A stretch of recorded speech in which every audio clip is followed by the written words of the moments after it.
अस्सलामु अलैकुम दोस्तों, उम्मीद आप सब खैरियत से होगे। आप सल्लल्लाहु अलैहि वालिहि वसल्लम के प्यारे चचा हज़रत हमज़ा रज़ी अल्लाह ताला अन्हो की नमाज जनाजा 70 मरतबा क्यों पढ़ाई गई? हज़रत हमज़ा बिन अब्दुल मुत्तलिब रज़ी अल्लाह ताला अन्हो को किसने शहीद किया और हज़रत हमज़ा का कलेजा किसने चबाया? हज़रत हमज़ा की कब्र कहाँ मौजूद है? आज की वीडियो में हम इन सब बातों को जानेंगे। माह शवाल सन 3 हिजरी में ग़ज़वा ओहद का मार्का पेश आया। ग़ज़वा ओहद में मुसलमानों के लश्कर की क़यादत आप सल्लल्लाहु अलैहि वालिहि वसल्लम फरमा रहे थे। ग़ज़वा ओहद में तमाम सहाबा की तादाद तकरीबन 700 थी और जबकि कुफार की तादाद 3000 थी।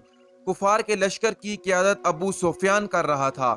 आप सल्लल्लाहु अलैहि वालिहि वसल्लम ने एक पहाड़ी पर 50 तीरंदाजों को ये जिम्मेदारी सौंपी कि वो वहाँ से हरगिज़ न हटें जब तक उन्हें हुक्म ना मिले। जंग शुरू हुई तो कुफार के बहादुर जंगजू कत्ल हुए और उन्होंने भागने का रास्ता ही इख्तियार किया। इस पहाड़ी पर जो लोग मौजूद थे उन्होंने समझा कि मुसलमान जीत गए हैं। उस पहाड़ी पर बहुत से सहाबा इकराम ने कहा कि अब नीचे उतर जाते हैं, जबकि 2-3 सहाबा इकराम ने अपनी जगह छोड़ने से इनकार कर दिया। दुश्मन ने जब पहाड़ी को खाली देखा तो पहाड़ी के पीछे से घुड़सवार दस्तों के जरिए हमला कर दिया। इस दस्ते के सिपाहसालार हजरत खालिद बिन वलीद रजी अल्लाह ताला अन्हो थे, जो अभी तक मुसलमान नहीं हुए थे। यूं जंग का पासा ही पलट गया। मैदान में हजरत हमजा रजी अल्लाह ताला अन्हो जिस जानिब निकलते दुश्मनों की सफ़े उलट देते। एक शख्स जो बड़ा बहादुर था और अबू नयार की कुनियत से मारूफ था, हजरत हमजा रजी अल्लाह ताला अन्हो ने उसे पुकार कर कहा, आओ उम्मे अम्मार के बेटे, कहाँ जाना है, जरा इधर दो हाथ कर लें। ये सुनकर वो भी हनकारता हुआ आपकी जानिब बढ़ा। दोनों बहादुर भी थे और जंग के तौर तरीकों से वाकिफ भी थे। चुनाचा दोनों एक दूसरे पर हमलावर हुए। हजरत हमजा ने एक ऐसा वार किया कि वो ढेर हो गया। इससे पहले जरा आपको बताएं कि जंगे बदर में हजरत हमजा रजी अल्लाह ताला अन्हो के हाथों कुरैश के मुअज़्ज़िज़ घरानों के बहुत से सरदार मौत के घाट उतरे थे। मक्का से चलते हुए जुबैर बिन मुतइम ने अपने हबशी गुलाम से मुखातिब होकर कहा, अगर तुम मैदान जंग में हमजा बिन अब्दुल मुत्तलिब को कत्ल कर दो तो मैं तुम्हें आज़ाद कर दूंगा। जुबैर बिन मुतइम का चचा जंगे बदर में हजरत हमजा के हाथों ही कत्ल हुआ था।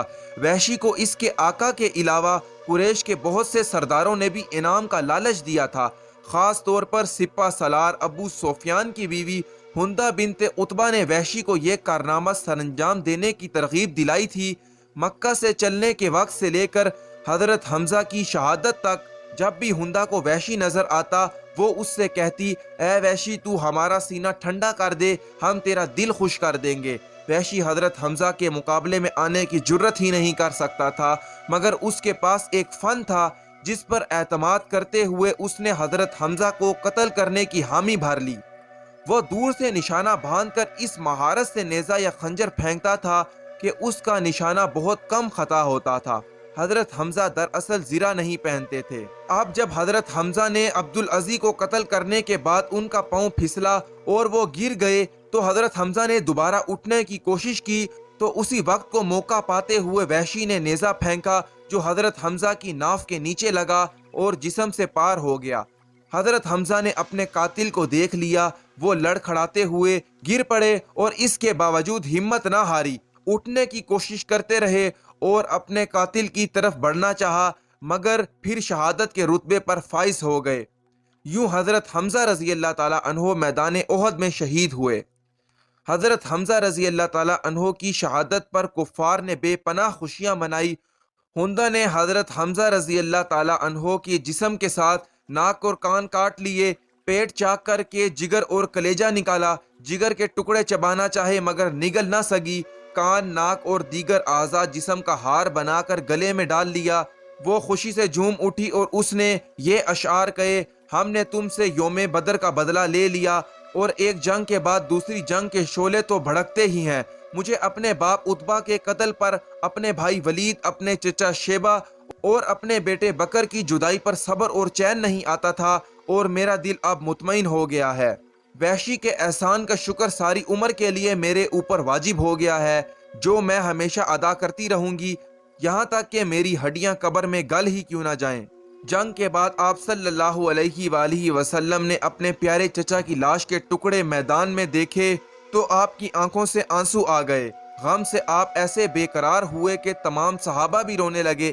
آپ نے اپنے چچا کی لاش سے مخاطب ہو کر فرمایا، اللہ کی رحمت تمہارے اوپر سائے فگن کیے ہوئے ہے، تم رشتہ داروں کا بہت خیال رکھتے تھے اور ہر کام خیر میں سبقت لے جاتے تھے۔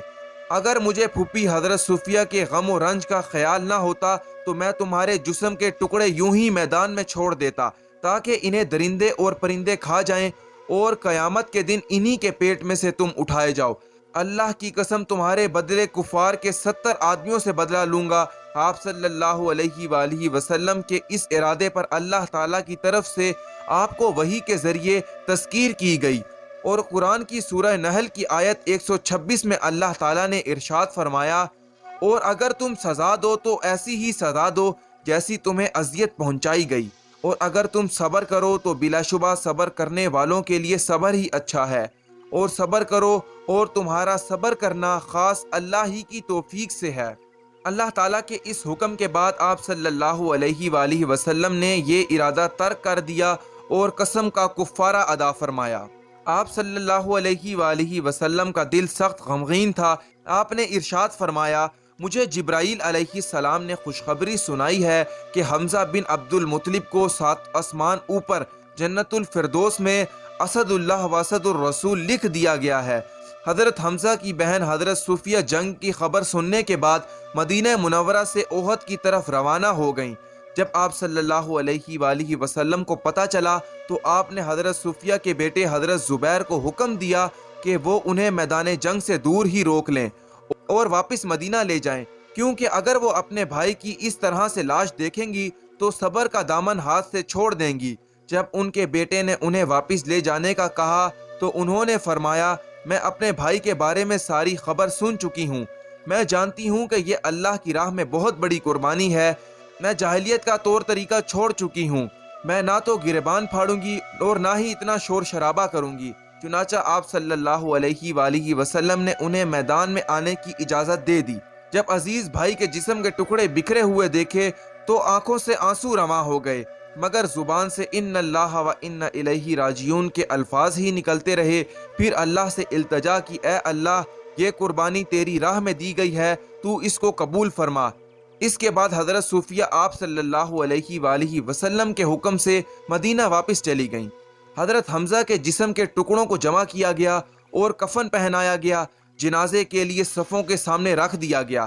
حضرت صفیہ نے جاتے ہوئے اپنے بیٹے کو 2 چادریں دی تھیں۔ ایک روایت کے مطابق سب شہداء کا جنازہ ایک ہی ساتھ پڑھایا گیا، جبکہ ایک دوسری روایت میں بیان کیا گیا ہے کہ آپ صلی اللہ علیہ وآلہ وسلم نے سب سے پہلے حضرت حمزہ کا جنازہ پڑھایا، پھر ہر شہید کو باری باری لایا جاتا اور حضرت حمزہ رضی اللہ تعالیٰ عنہ کے سامنے رکھ دیا جاتا، اور ہر ایک کی نماز جنازہ آپ صلی اللہ علیہ وآلہ وسلم کی اقتداء میں پڑھائی جاتی۔ اس طرح حضرت حمزہ کا جنازہ 70 مرتبہ پڑھایا گیا۔ صحابہ اکرام کو اجتماعی قبروں میں دفن کیا گیا، جبکہ حضرت حمزہ کو ان کے بھانجے کے ساتھ ہی دفن کیا گیا۔ ایک روایت میں یہ بھی آتا ہے کہ حضرت حمزہ کے ساتھ حضرت مصعب بن عمیر کو بھی دفن کیا گیا۔